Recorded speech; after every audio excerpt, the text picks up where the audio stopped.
Hello students, welcome to HR technical classes. Friends, जैसा कि आप लोग जानते हैं कि यूपीपीसीएल ने आईटीआई इलेक्ट्रीशियन के छात्रों के लिए बहुत बड़ी मात्रा में टीजी2 पोस्ट के लिए वैकेंसी निकाली हुई है। तो उसी वैकेंसी को ध्यान में रखते हुए हम अपने चैनल पर 1600 क्वेश्चन का एक बहुत बड़ी मात्रा होती है, 1600 क्वेश्चन का एक क्वेश्चन सीरीज स्टार्ट करने जा रहे हैं, जो कि आप लोग के एग्जाम के लिए बहुत ही बेनिफिशियल होगा और उसको पार्ट वाइज करके हम खत्म करेंगे, जिसका पहला पार्ट हम आप लोगों के सामने मतलब कि बताने जा रहे हैं कि किस किस प्रकार के क्वेश्चन यूपीपीसीएल में पूछे जा सकते हैं। तो चलिए हम स्टार्ट करते हैं।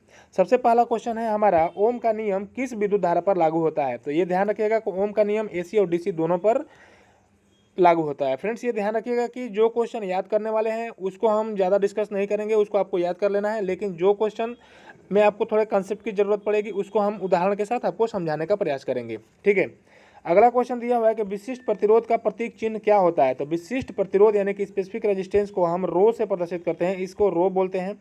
ये माइक्रोन होता है, इसको छोड़ दीजिए। ये होता है आपका सिग्मा से चालकता को प्रदर्शित किया जाता है अल्फा से, और ये होता है अल्फा से हम टेम्परेचर कोफिशिएंट को प्रदर्शित करते हैं। तो चारों सिंबल्स के बारे में आपको पता चल गया।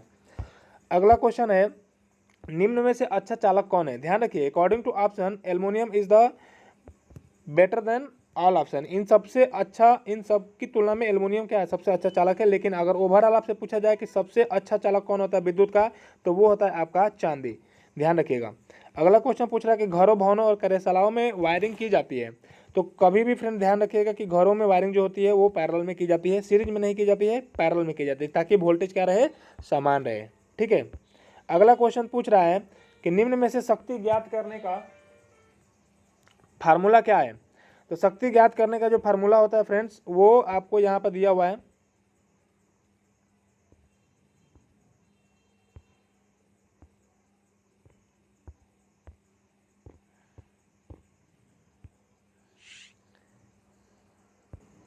शक्ति ज्ञात करने का फार्मूला जो है वो आपको इनमें से सभी होगा, क्योंकि इन तीनों फार्मूला से हम क्या करते हैं, पावर का मतलब कि निकाल सकते हैं। अगला क्वेश्चन है कि वायर बाउंड प्रतिरोध बनाने के लिए उपयुक्त धातु कौन सी होती है। तो वो होती है यूरेका। यूरेका को इसलिए वायर बाउंड रेजिस्टेंस बनाने के लिए प्रयोग किया जाता है क्योंकि जो इसका टेम्परेचर कोफिशिएंट होता है वो अन्य मतलब कि धातुओं की तुलना में क्या होता है, अच्छा होता है। अगला क्वेश्चन है कि निम्न में से किस पदार्थ की डाइलेक्ट्रिक स्ट्रेंथ क्या होती है। डाइलेक्ट्रिक स्ट्रेंथ होती है, तो ये ध्यान रखिएगा कि जो इंसुलेटिंग मटेरियल होता है, इंसुलेटिंग मटेरियल का ही डाइलेक्ट्रिक स्ट्रेंथ होता है। इसमें आपको फाइबर दिख रहा है केवल इंसुलेटिंग मटेरियल में, बाकी चांदी, पीतल और पारा तीनों क्या है आपका धातु है। पीतल जो है आपका वो मतलब कि मिश्र धातु है। ठीक है, अगला क्वेश्चन पूछा है कि विशिष्ट चालकता की एसआई यूनिट क्या होती है। तो विशिष्ट चालकता यानी कि स्पेसिफिक कंडक्टेंस की यूनिट जो होती है वो होती है साइमन प्रति मीटर। ठीक है, ये सब याद करने वाले हैं, इसमें आपको समझाने जैसा कुछ नहीं है, ये आपको याद करना पड़ेगा। अगला क्वेश्चन है, किसी चालक का प्रतिरोध इतना ओम है, 7.5 ओम है, तो उसकी चालकता क्या होगी। चालकता यानी कि जी का मान पूछ रहा है, फार्मूला होता है जी इक्वल टू 1/r, और आर की वैल्यू कितना दिया हुआ है जी 7.5 ओम। तो जब आप इसको सॉल्व करेंगे, 7.5 की वैल्यू रखेंगे यहाँ पर, तो जी बराबर 1/7.5। जब आप इसको सॉल्व करिएगा तो वैल्यू कितनी आएगी, 0.133। ठीक है, अगला क्वेश्चन दिया कि बिजली के तारों में लगी आग किस प्रकार की आग होती है। तो बिजली के तारों में लगी हुई आग जो होती है वो आपकी डी श्रेणी की आग होती है। ठोस में लगी हुई आग ए होती है, लिक्विड में लगी हुई आग बी श्रेणी की, और गैस में लगी हुई आग सी श्रेणी में आती है, और बिजली में लगी हुई आग को डी श्रेणी की आग कहा जाता है। ठीक है, तो ये आपको याद कर लेना है। अगला क्वेश्चन दिया हुआ है कि विभवांतर का मात्रक क्या होता है। तो वोल्टेज यानी पोटेंशियल डिफरेंस की जो यूनिट होती है वो क्या होती है, वोल्ट होती है, ये आपको ध्यान रखना है। अगला क्वेश्चन है कि न्यूट्रॉन पे कितना चार्ज पाया जाता है। तो न्यूट्रॉन पे 1.6 × 10⁻19 कूलम पॉजिटिव आवेश पाया जाता है, और निगेटिव में ये इलेक्ट्रॉन पे पाया जाता है। ये याद करने वाला है, आपको याद ही करना पड़ेगा, इसका कोई शॉर्ट ट्रिक नहीं है। अगला क्वेश्चन दिया हुआ है कि हीटर का एलिमेंट किस धातु का बनाया जाता है। तो हीटर का एलिमेंट जो होता है वो नाइक्रोम धातु का बनाया जाता है, क्योंकि इसका स्पेसिफिक रेजिस्टेंस क्या होता है, ज़्यादा होता है। अगला क्वेश्चन दिया हुआ है कि एम्पियर मीटर किस क्रम में संयोजित किया जाता है। एम्पियर मीटर यानी कि एमीटर की बात की जा रही है, तो एमीटर कभी भी सीरीज में कनेक्ट किया जाता है। अगर वही आपका वोल्ट मीटर पूछता तो वोल्ट मीटर कभी भी पैरेलल में कनेक्ट किया जाता है। बात समझ में आ रही है ना, याद करना है आपको। अगला क्वेश्चन है कि विद्युत घंटी का बजना विद्युत का कौन सा प्रभाव है। तो विद्युत घंटी यानी कि जब आप स्विच दबाते हैं तो घर में टिंग टांग करके क्या होती है, बेल बजती है, तो वो इलेक्ट्रिक का मैग्नेटिक इफेक्ट होता है। ठीक है, ये आपको ध्यान रख लेना है, याद करना है। मतलब जो आपका हीटर है वो उसमें प्रभाव पे काम करता है, बैटरी जो होती है वो रासायनिक प्रभाव पे काम करती है। अगला क्वेश्चन दिया हुआ कि एमसीबी का पूरा नाम क्या है। एमसीबी यानी कि एम से मिनिएचर, सी से सर्किट, बी से ब्रेकर, यानी कि miniature circuit breaker is the full form of MCB. बात समझ में आ रही है, आपको ये ध्यान रखना है। अगला क्वेश्चन दिया हुआ है कि पीला, नीला और हरा प्रतिरोधक का मान कितना होगा। पीला, नीला, हरा प्रतिरोधक का मान कितना होगा, तो इसके लिए आपको एक मैं टेबल दिखा रहा हूँ। इस टेबल से आप ध्यान में मतलब कि रख, ये टेबल आप लोग याद कर लीजिएगा। जैसे ही आप ये टेबल याद करेंगे वो क्वेश्चन अपने आप ही क्या हो जाएगा, सॉल्व हो जाएगा। पीला, नीला और हरा पूछा हुआ है, तो पीला देखिए और नीला देखिए और हरा देखिए, यहाँ पे तीनों दिया हुआ। तो पीला पहला है तो पहले वैल्यू मान कितना है, 4 है। नीला दूसरा है तो दूसरे की वैल्यू कितनी है, 6 है। और हरा तीसरा है तो तीसरे का मान कितना है, 10 की घाते 5, यानी कि इसकी वैल्यू कितनी हो जाएगी, 46 गुणे 10 की घाते 5 इस रेजिस्टेंस का क्या हो जाएगा, मान हो जाएगा। तो इसको देखते हैं हम ऑप्शन में कौन सा दिया हुआ है। तो 46 गुणे 10 की घात 5 कोई भी ऑप्शन में नहीं है, इसलिए इनमें से कोई भी ऑप्शन सही नहीं होगा। यानी कि आपका जो राइट आंसर होगा 46 गुणे 10 की घाते 5 राइट आंसर होगा। अगर ऑप्शन में रहता तो वो सही होता, ऑप्शन में नहीं है इसलिए इनमें से कोई नहीं होगा। ठीक है, अगला क्वेश्चन दिया हुआ है कि इलेक्ट्रॉन से प्रोटॉन कितना भारी होता है। तो इलेक्ट्रॉन और प्रोटॉन में 1845 का क्या होता है, रेशियो होता है। यानी कि इलेक्ट्रॉन जो होता है वो प्रोटॉन से 1845 गुना हल्का होता है।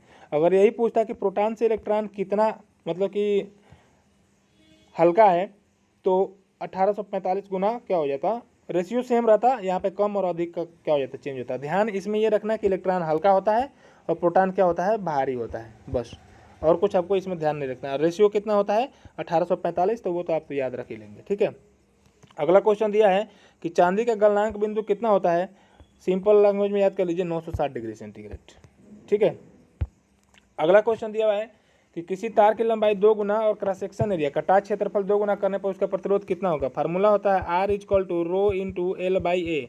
तो एल को भी 2 गुना कर दिया रहा, ए को भी 2 गुना कर दिया है, तो 2 से 2 कट जाएगा, तो पहले वाला ही तो वैल्यू आ गया ना जी।